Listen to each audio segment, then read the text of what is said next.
सभी साईं भक्तों को ओम साईं राम, जय साईं राम। बाबा का चैनल श्रद्धा सबूरी चैनल में आपका स्वागत है।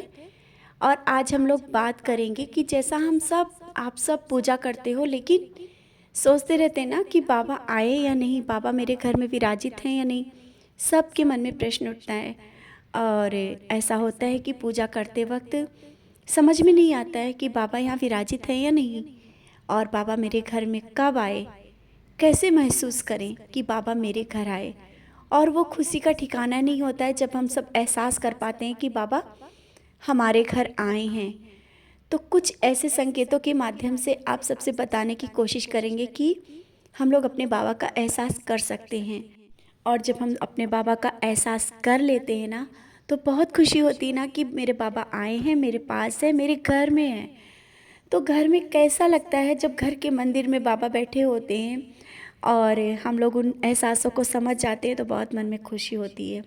आज उन्हीं एहसासों के बारे में आप सबसे बात करेंगे कि जब बाबा हमारे घर के मंदिर में, हमारे घर की जो मूर्ति होती है उसमें विराजित होते हैं, हमारे घर में घूम रहे होते हैं और हम लोगों को पता ही नहीं चलता कि बाबा हमारे पास हैं। तो कुछ संकेत जो बहुत ही बड़े हैं, बहुत ही बड़े होते हैं और हम लोगों की आंखों के सामने होते हैं, लेकिन हम सब समझ नहीं पाते हैं। कैसा संकेत होता है जब हम सब बाबा की पूजा करते हैं और बाबा को फूल समर्पित करते हैं। आप देखना, भले ही गुलाब का नॉर्मल फूल हो, और गुलाब का फूल बहुत ही जल्दी मुरझा जाता है। आप कोई भी फूल ले लेना, जो भी फूल बहुत ही जल्दी मुरझा जाता हो, वही बाबा को चढ़ा के देखना। और वो फूल बाबा के, जब बाबा का आशीर्वाद होता है, बाबा बैठे होते हैं वहाँ पे विराजित होते हैं, तो वो फूल मुरझाएगा नहीं। आपके घर का जो फूल है ना, शायद सबके घर में बहुत बार होता होगा कि सोचते हैं कि हमने कल फूल चढ़ाया था और आज भी फ्रेश दिख रहा है। मेरे साथ भी ऐसा ही हुआ है। तो जानने की कोशिश की, जैसा कि हमने जाना और आप सबके साथ शेयर करते हैं। कई बार ऐसा हुआ है कि 2-2 3-3 दिन तक के फूल चल रहे हैं, हफ्ते भर, मतलब एक एक हफ्ते पूरा ऐसे ही फूल फ्रेश रह रहा है।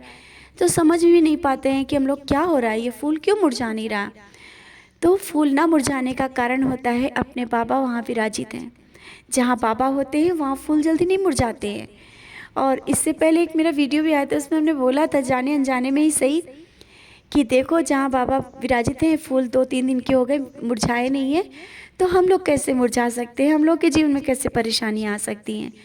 ये सच है, ये सच है कि जहाँ पॉजिटिविटी होती है, जिस घर में बाबा का वास होता है, जिस घर के मंदिर में बाबा विराजित होते हैं, तो जल्दी फूल नहीं मुरझाते। ऐसा नहीं होता है कि आप फूल चढ़ाएं और 1-2 घंटे बाद बिल्कुल फूल मुरझा जाएं, बिल्कुल भी नहीं होगा आप। और जब कभी कभी हो जाता है ऐसा, अगर हो तो कभी कभी मौसम का भी होता है, लेकिन जल्दी फूल नहीं मुरझाएंगे। और ये बहुत बड़ा संकेत है, बहुत ही बड़ा संकेत होता है कि अक्सर तो नहीं हो सकता है, कभी कभार ज़रूर होगा कि बाबा के जो चरणों में फूल चढ़ाए हुए जल्दी सूखेंगे नहीं। उस समय हम सबको एहसास करना चाहिए कि बाबा हमारे आसपास है, हमारे घर में है, हमारे घर के मंदिर में बैठे हुए हैं। फिर दूसरा संकेत होता है कि बहुत लोग होते हैं कि घर बहुत छोटा होता है, और जब पूजा करके उठते हैं या कहीं बाहर से भी आते हैं, तो कभी कभी घर बहुत बड़ा दिखने लगता है, साफ सुथरा, शांत और बहुत बड़ा। तो इसका भी कारण है कि अपने बाबा जहाँ पर होते हैं ना, वो छोटी सी भी कुटिया महल दिखने लगती है, और जहाँ पर बाबा नहीं होते ना, महल भी कुटिया दिखती है। तो नज़रों नज़रों का फ़र्क होता है। और हम सब के घरों में जब बाबा विराजित होते हैं ना, तो छोटा सा भी घर हो ना, उसको बाबा अपने प्यार से बहुत बड़ा कर देते हैं। बहुत बड़ा घर, शांत, और मन में एक अलग सी शांति होगी, घर में एक अलग सा खुशबू होगी, एहसास होगा कि मेरा घर तो बहुत बड़ा है, छोटा नहीं है।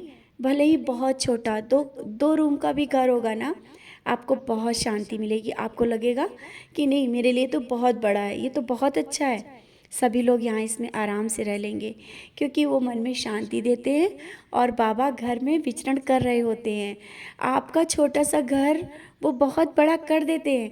शायद सबकी नज़रें वो नहीं देख पाती, लेकिन आप सब की नज़रें, हम सब साईं भक्तों की नज़रें उस चीज़ को समझ सकती हैं कि जहाँ बाबा हैं वहाँ कमी हो ही नहीं सकती है।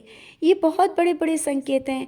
देखिए, और तो ये तो सब जानते ही हैं कि जब बाबा का आगमन होता है तो महक होती है, अगरबत्ती की, धूप बत्ती की महक होती है। वो एहसास तो बहुत ही सभी लोग जानते हैं, लेकिन ये एहसास भी बहुत बड़े हैं कि जब बाबा हम सबके करीब रहते हैं ना, हर पल हम सबके साथ रहते हैं, मन को शांति होती है, घर का आसपास का माहौल चेंज रहता है, और जो आपके घर के मंदिर में एक अलग ही रौनक होगी।